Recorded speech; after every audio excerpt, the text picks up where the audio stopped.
Jim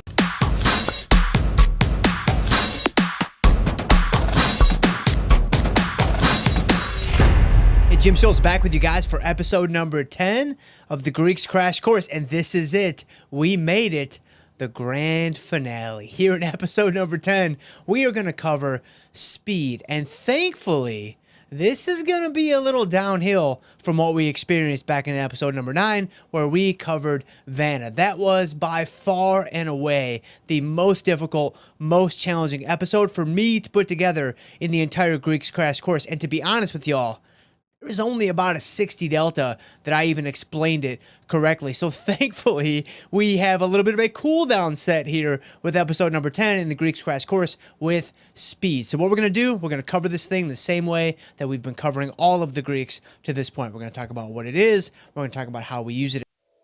We're going to talk about returns. We're going to talk about risks. So without further ado, let's dive head first into episode number 10 of the Greeks Crash Course, speed. So what is speed? Well, for now the 10th consecutive time inside of the Greeks Crash Course, let's explain this two different ways. Let's do it mathematically, and then let's do it intuitively. So mathematically, speed is another higher order Greek, and it actually shares the same relationship with color in that it is another third derivative of the Black-Scholes option pricing model. It measures how gamma changes when the underlying stock price changes. So at this point, you are 3 layers deep. Price, price, and then price. Price once, that's delta. Price twice, that's gamma. Price thrice, that is speed. Okay, so there's the mathematical foundation. What about the intuitive side of speed? Well, speed is going to give us yet another way to quantify our gamma risk exposure. Remember, color taught us that gamma strengthens, gamma grows as we get closer to expiration. Well, with speed, what we're going to see is this. At the money options that have the greatest gamma, they also have the greatest, highest speeds. In the money and out of the money options with lower gammas, they also have lower, less impactful speeds. So on order entry, by focusing on out of the money options as premium sellers that prefer out of the money options, we are able to, mitigate some of the deleterious effects of speed right out of the gates. So how do we use speed? Well, guys, different characters, same story. Right? Different plot line, exact same ending. We don't actively monitor our speed at tastytrade, right? We saw this with Charm, we saw this with Vama, we saw it with Color, we saw it with Vanna. We're now going to see it here with speed. The reason why we don't, the reason why we're not sitting at our desk, just cranking out third derivatives is because we don't have to.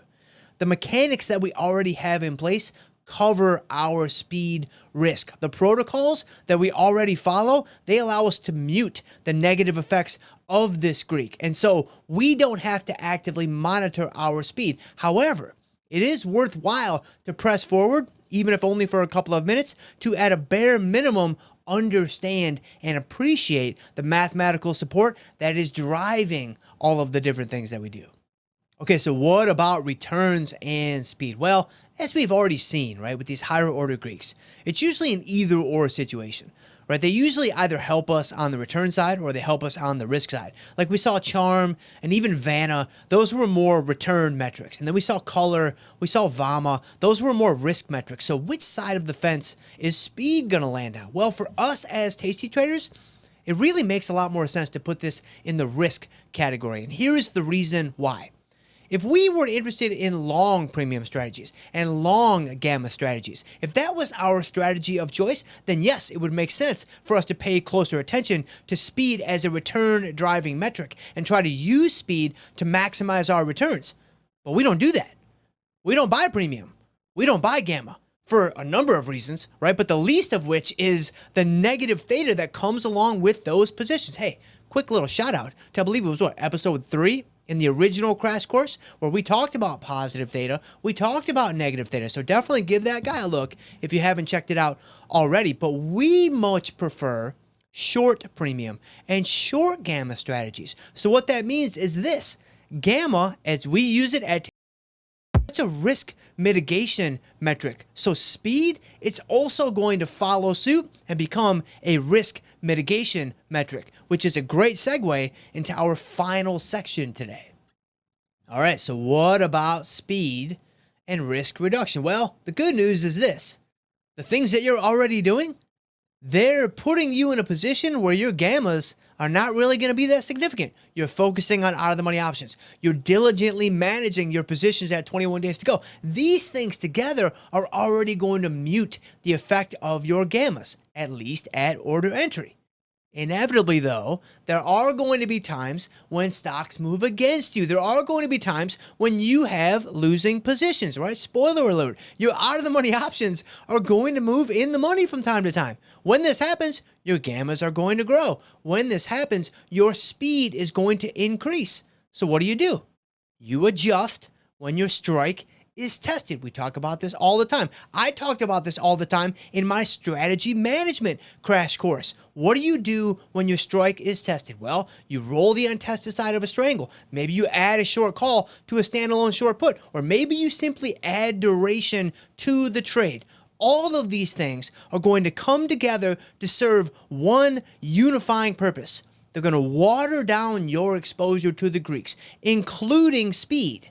So what this does is the following. Everything slows down. Everything slows down so you can decide what to do next. If you do that, if you do these things, then you will naturally take care of your speed risks, and you didn't have to take a single derivative. And just like that, guys, we are done. The entire Greeks crash course has now come to a close. I just want to say from the bottom of my heart that if you made it through all of these episodes, hey, if you even just skipped to episode 10 and this is the only one you've seen, I don't care. I'm really humbled that you've chosen to invest your time in our content, in my content. It just means the absolute world to me. So if you wanted to share this whole playlist with a trader friend, that would be amazing. If you want to save it for yourself for a future reference, that would also be amazing. And when you guys are ready, I will see you in the next crash course, which should be coming your way in about 3 or 4 months. So we'll see you there.